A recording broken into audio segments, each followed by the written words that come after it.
On. Oh, okay. Hi, everybody. This is Chris from itsashort.com. Thank you so much for joining us tonight to talk with Christi Cooper-Kuhn, who is our amazing filmmaker of our short film that everybody just saw, and the featured organization, Adventurers and Scientists founder, Greg Trenish. Greg, I hope I'm pronouncing your name correctly. And our sort of amazing sponsor of this film, Stacy Bear from the Sierra Club. Welcome, Stacy. So we were going to start with a sort of an introduction by everybody, and starting with Christi as our filmmaker. Christi, talk to us about your history and how you became so interested in filmmaking, because you are actually a neuroscientist, right? I am, yes. I have a PhD in neuroscience and worked in the stem cell field for years and years, and really came into the filmmaking world through my interest in communicating more about science. So I decided to come I moved from Sweden to Montana to get my MFA in science and natural history filmmaking, and it's been like the perfect bridge for me to combine my science background and my interest in creating stories and films about science and conservation issues. That's amazing. And who makes that kind of shift from being essentially you're a brain scientist, right? You're a neuroscientist to a filmmaker. That's totally cool. And the second person we want everybody to meet is Greg Trenish. And Greg, please help me with the pronunciation of your name. I'm a little worried that I'm sort of butchering it, and I apologize, but you are the amazing founder of Adventurers and Scientists for Conservation. Yeah, right? It's pronounced Spanish. No worries. I'll take anything. Okay, thank you. I'm not the first to pronounce it. Okay, thank you. Well, tell us about you and sort of what inspired you to found this organization, and then we want to come back to a discussion about film after we meet Stacy. Go ahead, Greg. Yeah, so I've loved exploring the outdoors since I was a little kid. I used to go out on these little adventures in my backyard, and it wasn't really until I was 22 years old and hiking the Appalachian Trail that I had a really profound moment where I just felt like I needed to be doing more with my time outside. And so, that continued as I went and hiked the length of the Andes Mountains from 2006 through 2008.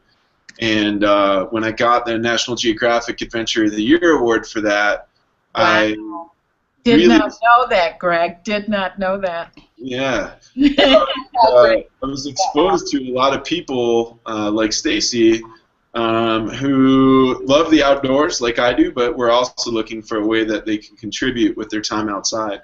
And so kind of had the idea, literally over Chinese food one time, to combine my passion of adventure with what was a newfound passion at the time of wildlife biology. I've been working as a wolverine lynx biologist, tracking lynx, wolverines, and grizzly bears here in Montana, and really saw an opportunity to connect the two. I knew how big of a need there was in the science community and how big of an opportunity there was with the outdoor community.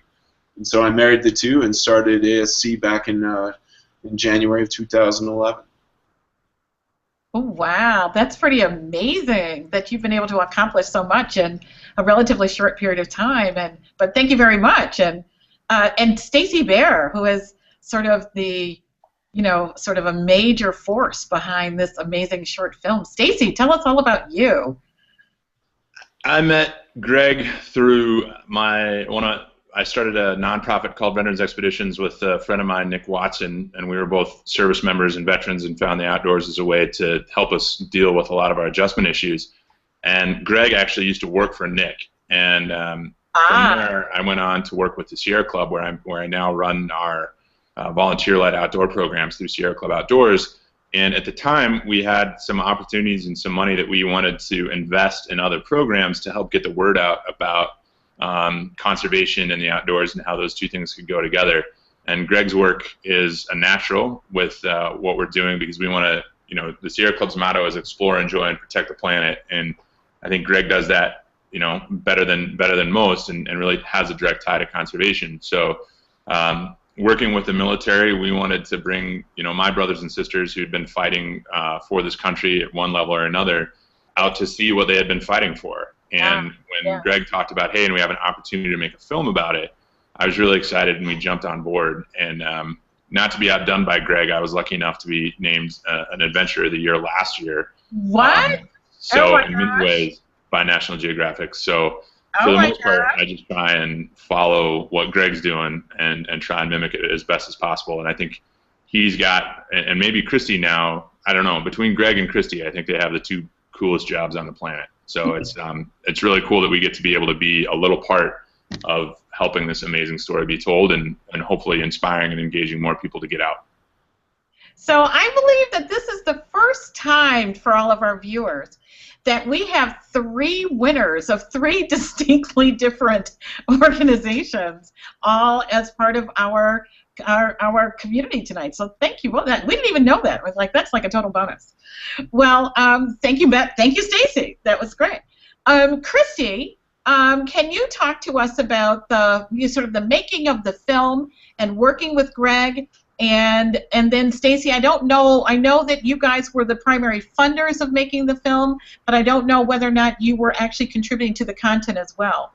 So Christi, because and the reason I asked that sort of question is because one of the interesting pieces about this film is that it does include, as you say, Stacy, veterans as scientists.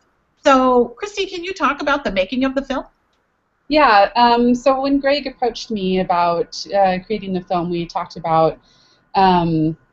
One of the objectives that they had was to bring veterans out into the natural environment to help them enable them to use a lot of their skills that they had learned in the military to use it as a citizen scientist. A lot of them are really great outdoors people, have a lot of great tracking skills, and so it was really for me.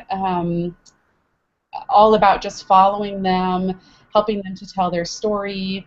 Greg has a really great presence with these people, and it's very entertaining, and so it was very easy to be with the individuals and for them to interact.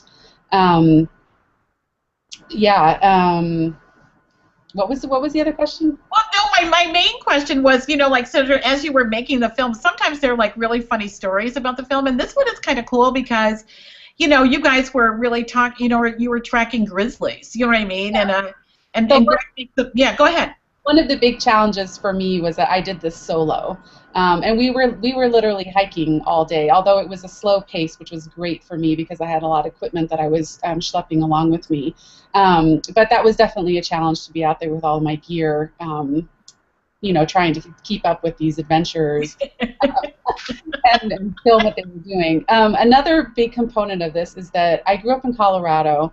Loved the Rockies, absolutely loved being in the mountains, spent a lot of time in the outdoors, but I did not grow up with grizzlies. We grew up with black bears. So moving here to Montana 5 years ago has been a real big adjustment for me in terms of being in the outdoors with grizzlies. I have a really big fear of them, and it's a little bit unrealistic, I realize, irrational, because there's not really many horrible things that happen.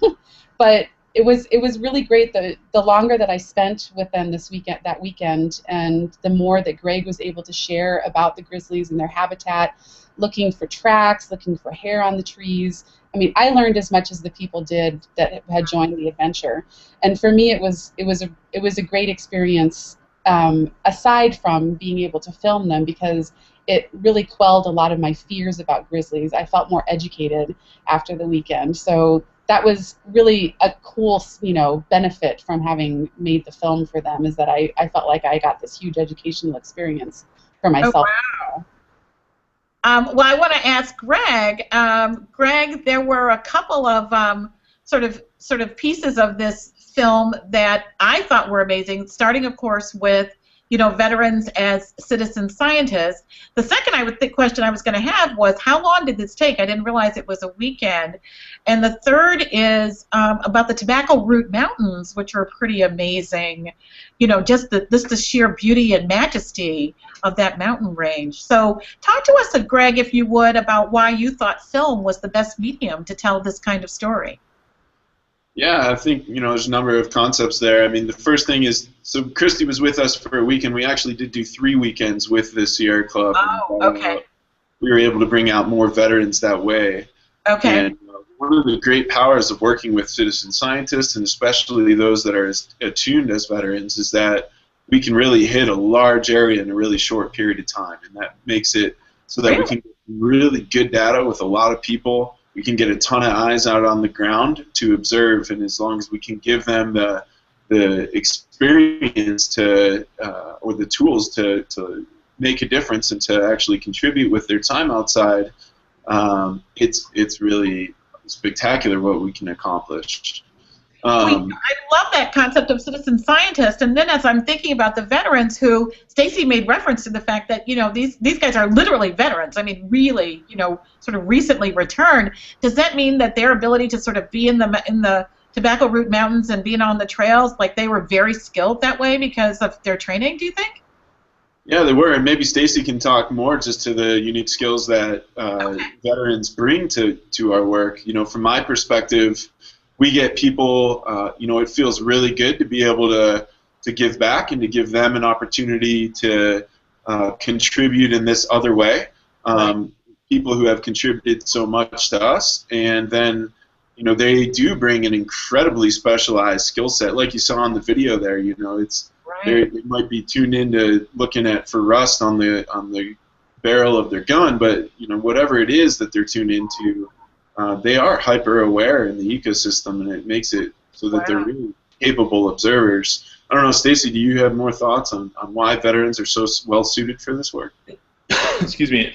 Yeah, I mean, one of the reasons we were really excited about this, and hopefully, Greg and I have tried to put our heads together and want to keep, I think, these programs going, is that there's a popular perception about veterans that I think is oftentimes skewed, and this country does a good job of trying to express its gratitude, right? I mean, I think we can see that with the donations for a number of different organizations and signs in airports and everything else like that, but really, to welcome home a veteran, I think, and a service member, we've got to show them what it is they fought for and give them an opportunity to express the skills they learn in the military in a constructive way, and that's really what Greg's program does.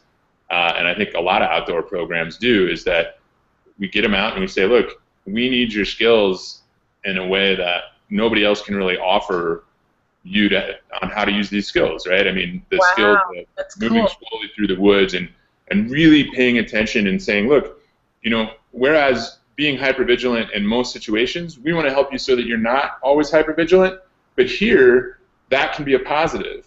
And maybe we can work on how you can, when to use that hypervigilance and when to be able to shut that off and be in a trusted place. And talking to Greg afterwards and some of the veterans who worked on that project, you do all this stuff, and then afterwards you get a strong bond, right? When you're sitting around the campfire at the end of the evening and you talk about what you saw and the stories you saw, and really what programs like Greg's and the Sierra Clubs and even the North Face's Camping 101 program do is they build this sense of sacred memories, right? New sacred memories of time together in these beautiful places, doing something really intense.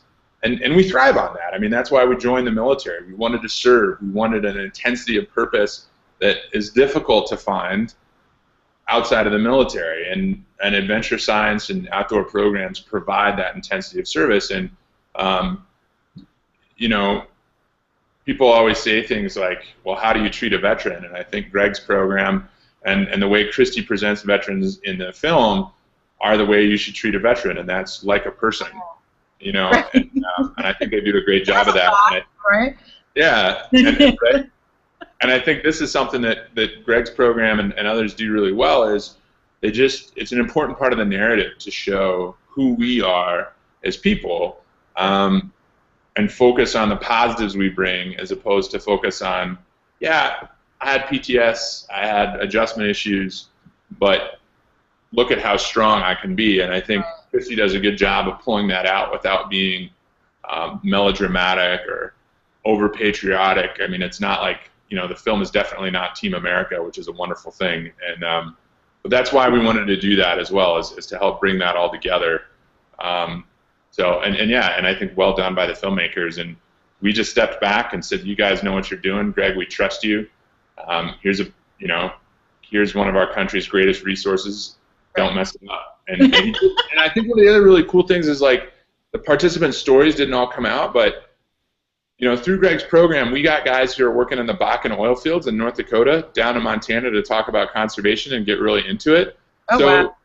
Grizzlies can be this great bridge, right, in understanding of what the world is like. And there's not enough opportunities in our culture to bring people who otherwise might not come together. And I think, again, really beautiful job by the filmmaker, by Christi and Greg, to bring that out. Do you, Stacey? That's like so amazing, and there's so much more to this short film. You know what I mean? Sort of than it's immediately obvious. Do you, Stacey, have a question for Christi as the filmmaker? Yeah, Christi, I was wondering, when you were making the film, what if you had unlimited resources for this kind of filming? What would be the next, like after you made this film as a filmmaker, what would be the next project that you would want to do with this type of work? Specifically, like with the veterans? Yeah, with the veterans, with tracking, with kind of a notion, I think, of linking conservation work to patriotism, which I think you do a great job of here. Well, I think for me personally, I feel really strongly that the films and the stories that people connect with are human stories. They're stories of individuals and their experiences. And I would really have loved to have followed some of the veterans more closely and have told their story, their personal story of, not without making it too much patriotic and Team America like you were talking about, but talking more about their experience in nature and what nature means to them, how maybe nature and being involved in citizen science projects has even, to some extent, been healing experiences for some of them.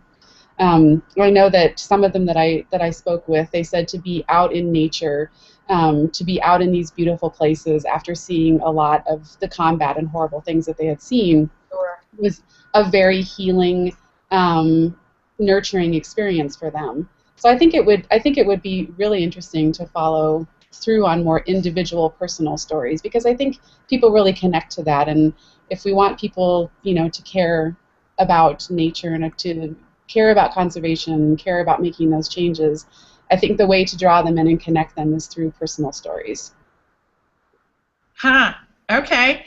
And Stacey, do you have sort of a similar kind of question for Greg about the experience of using film as a medium to tell, sort of obviously an important story about the Grizzlies themselves and the Tobacco Root Mountains, but the sort of amazing value that having the veterans as citizen scientists added to the telling of that story? Yeah, my question to Greg would be, what are the ways that you've been able to use this film since it's come out to raise awareness for your program, and to raise awareness for your program and what you're doing, and how has integrating the veteran narrative, like Christi talked about, how has that helped your program, or what questions have come out of people about why utilizing veterans in film? Yeah, totally. So, I mean, first of all, we call them adventure scientists. Citizen scientists go out and collect data, and maybe it gets used, maybe it doesn't. What's so cool about this project and the projects we do at ASC are that every piece of data we collect actually does get used by the Forest Service. In this case, all this information went directly to the Forest Service biologists and got used.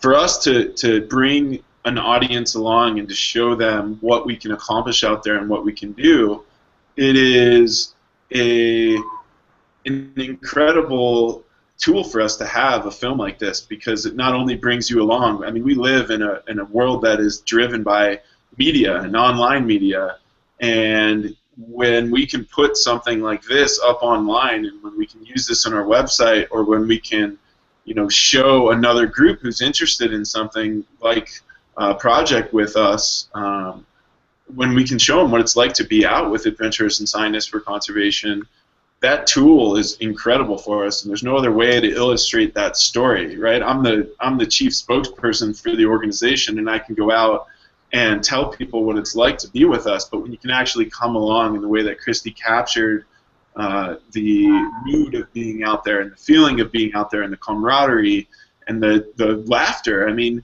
when they're eating ants in that scene, and that's like... I saw that. Were they really eating ants? I mean, was that really happening? Yeah. Absolutely. Are you serious? Oh my gosh. Viva Erminara is the species of ant that they were eating there, and they taste like lemons. So, you know, we don't just get people out, and it's not all like, you know, super serious, let's go collect data, this is what it's like to be a scientist. Being a scientist is fun. I mean, I get to go out and track, and I get to go out and pay really close attention to the ecosystem, and then to involve veterans in that narrative. You know, we work with students, we work with veterans, we work with other groups that have membership and want to get their members involved. And Right. so this is another group for us that can benefit from being out there with us. Students can obviously benefit because they're learning about what it's like to be a scientist, what it's like to be part of conservation. And again, what Stacy was saying before about veterans then feeling like they can use that hyper-awareness, which is actually an effect of being at war, an effect of being there for something good and positive. That's really awesome. And that makes me feel really good as an individual that our organization could achieve that. But it also just, it really shows the world, I think, the power of engaging people in this new way. This is a new way to contribute to conservation that really hasn't existed before we've had modern technology. Before Christi could come and shoot this with, you know, I don't know what you shot with, Christi, but you know, some kind of digital SLR that you can shoot HD in and tell this story. That's really awesome that we can combine, you know, GPS combined with, you know, new technology of even being able to recruit people through things like Google and things like social media, to be able to bring people together for this unique opportunity. I just don't think it would have been possible 10 years ago. And so That's right. benefiting the observer, the adventure scientist who comes out with us, we're benefiting the scientist who gains that information from us, we're benefiting the grizzly bear and the ecosystem of the Tobacco Root Mountains, which you mentioned look beautiful in the film. I mean, to be there, Exquisite. to see it on film and to be there are two different things. You really got to stand there and take it all in. It is such an incredible place, and one of my favorite places to play in Montana. Yeah. And to be able to contribute. I said earlier to Greg. Oh, I hope we didn't lose him. But anyway, I said earlier to Greg that you know, sort of, we hail from the Middle West and the urban jungle, but we are so inspired by this movie that I actually want to go to the Tobacco Root Mountains. I mean, I love the name. Welcome. You can come and collect grizzly bear data too. All right, but I'm not doing the ants. I just want to put it out there. It tastes good. We had a group of 12-year-old girls taste the ants last month. You can join them. They taste like lemonade. They're good. Oh, no way. I'm sorry, you guys. I mean, Christi, you have to be there to sort of film. I mean, I can't do ants, but I can do a lot of other stuff, I'm sure. But at any rate, thank you, Greg. Listen, I was wondering, Stacy, as you guys at the Sierra Club think about, you know, you were mentioning earlier that you're thinking about how film can be such a helpful way to sort of share, you know, in sort of some of the work of the Sierra Club, some of the interests of the Sierra Club. Are there any sort of new projects that you want to talk about the Sierra Club undertaking, or that you personally might have an interest in that you want to share? Yeah, thanks for that. We have actually used in the greater Yellowstone ecosystem, the Sierra Club's very interested in making sure that that ecosystem stays intact and that there's enough habitat for grizzlies. And so we've actually used the film and sent the film out to a number of our supporters and promoted the film when it first came out on Sierra Club websites and with our 2.5 million members and supporters. So that was a huge help. We're really interested as well in continuing to find other voices and diverse voices out there to help people tell their own stories. Right. And I think the reason film is so powerful is like you said. I mean, you're from, you're living in Chicago, right? That's right. And so years ago, before I had this beard, I actually worked for Mayor Daley on the Olympic bid. Oh my gosh!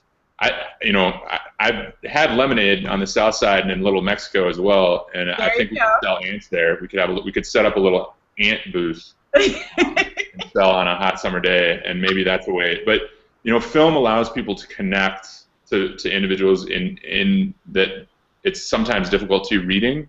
Right. You can see, if you're a young kid in Chicago and you have an uncle who's a veteran, and you see this film, you can say, hey, that veteran may not look like my uncle, but my uncle's going through some of those same things. Or, hey, I've read about that, but I've never seen that. Right. I bet I could go do that. I want to be in the Army too, like that man. But oh wow, here's another opportunity for me. So I think film opens up those possibilities in a way that, books are really important. Kids need to read. Kids need to be outside. But film can hit that inspiration point and create that motivation to go read more about grizzlies and read up on the Bitterroot and read up on all the cool things Greg's done, Wolverine tracking in Mongolia and stuff like that, in a way it just serves as a catalyst. And so we're always looking for ways to do that, and we're working on some other projects to kind of show people what's available out there. And I think in the outdoor community, I think we've been really battling in a way where we're like, kids are too connected to technology and they're not going outdoors enough. But I think we need to flip that around and say, how do we utilize film and technology to inspire people to go outdoors? And I think this film does that. I think like you, and my hope is after you watch this film, you're like, hey, where are the beautiful areas around Chicago? And you're just a short drive away from Indiana Dunes. That's right. That's right. You can get up into the North Woods in Wisconsin in a few hours. Minnesota's not too far. You drive down to southern Illinois and you have some of the craziest rock formations, I think, in North America. It doesn't have to, and I hope film inspires people. This film inspires people to say, well, what's in my backyard even? What could I be tracking that's out here? Maybe it's a birding, or maybe it's migration of something else, or going out and looking at antelope in the cornfields, or deer in the cornfields. So I think film has that opportunity to, in a short amount of time, get people out and get people motivated to, be like Greg and to be like Christi and to do those types of things and to tell their stories. There's plenty of adventure in Chicago to be had, even just walking around, and seeing the nature that's in like Lincoln Park, for example. That's true. That's true. We're sort of rapidly turning into a crazy place because we have a bunch of coyotes and rabbits, and we're overrun by raccoons, and there's a ton of deer. It's like in every neighborhood. So it's very insane over here. But we can have Greg release a few mountain lions. That would really spice it up. That would really spice it all up. Talk about adventure science. And there you go.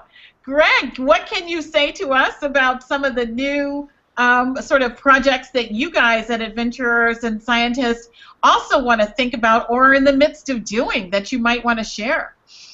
Yeah, there's a number of great projects on our website that people can both get involved with as adventure scientists. Okay. And that we can, and that we're doing as an organization as well. And those include a worldwide study of microplastics. We've got people crossing the oceans all around the world, picking up samples for us. Oh, wow. Our goal is to make a heat map, the first ever real heat map of the plastics in the ocean to identify sources of where they're coming from.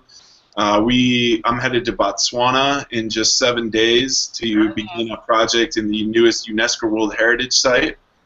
This is the 1000th UNESCO World Heritage Site, and I'll be doing a traverse along with 3 other National Geographic emerging explorers. I was named an emerging explorer last year, which is another one of their tours at National Geographic, and myself and 3 others from my class will be headed out on a traverse across the heart of one of the last true pristine wildernesses in Africa.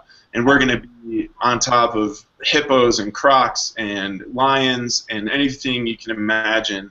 And the whole purpose is to really study from the front lines of this UNESCO World Heritage Site the subtle influences that are changing the ecosystem and threatening in it. Wow. And so that's a project that people will be able to come and join next year.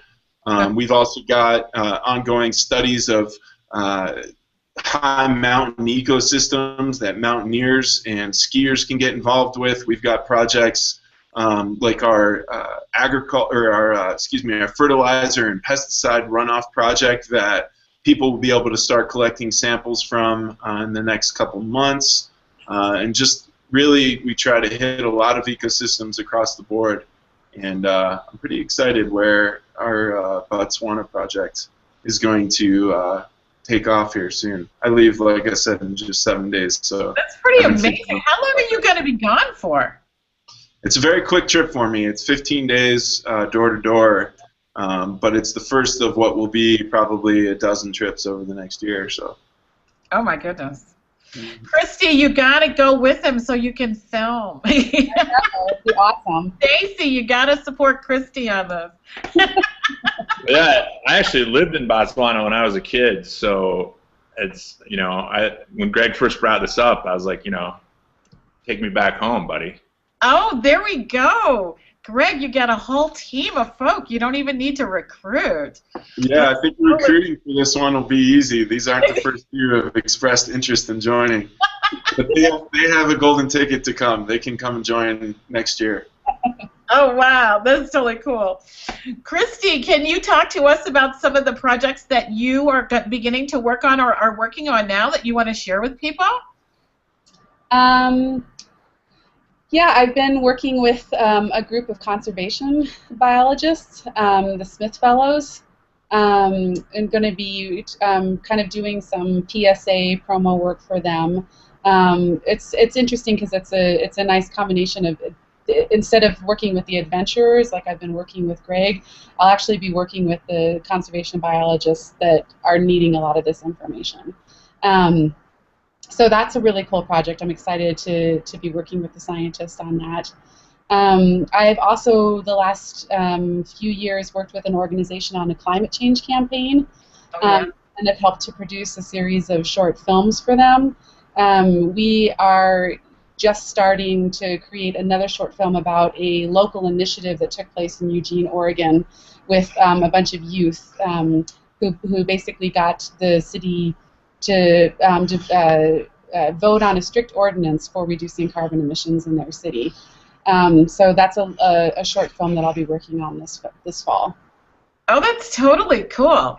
I do think we should say that you guys in this film, Tracking Grizzlies, Greg, one of the points that you made in one of the sort of talks that you were giving to the adventurer scientist was that the grizzly population seemed to be diminishing. You know, that it was, I think that I don't know if I got it right, but it's like about 7% of the grizzly bear population compared to what it was some 60 years ago.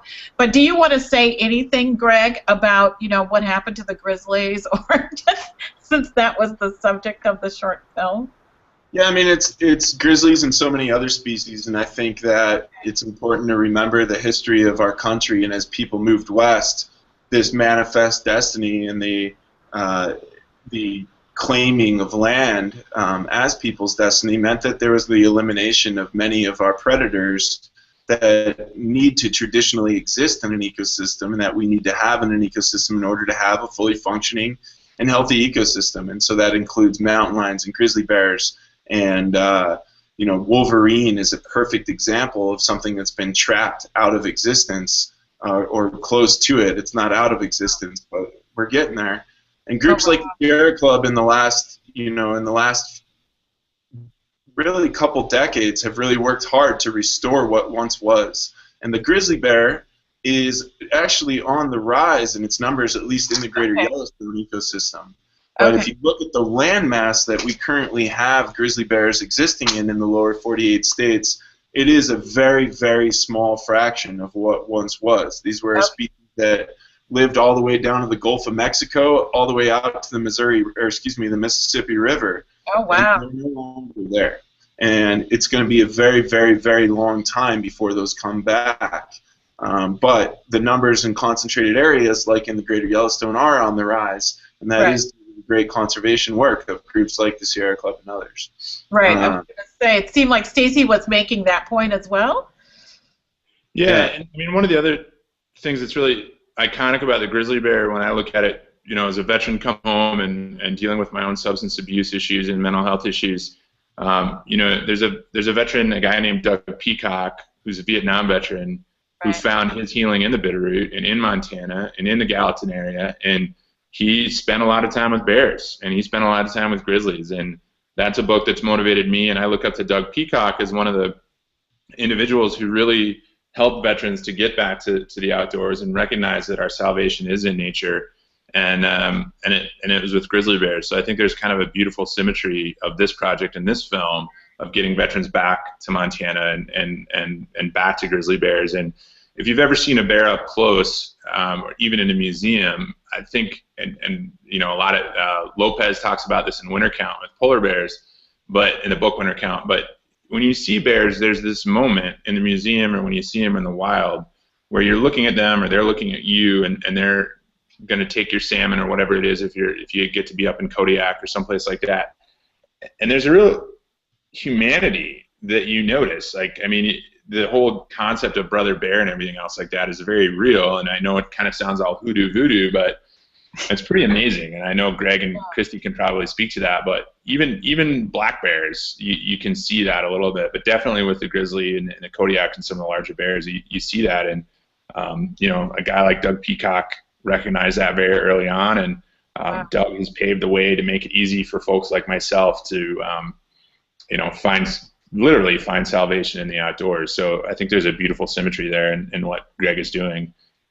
Wow, wow. Well, I think that we have to sort of bring this to a close. I'm so excited. We had a wonderful time. I want to thank you, Stacy, and thank you, Greg, and Christi Cooper. You're an amazing filmmaker. This is terrific. I hope everybody sort of checks out the film and on the platform itsashort.com.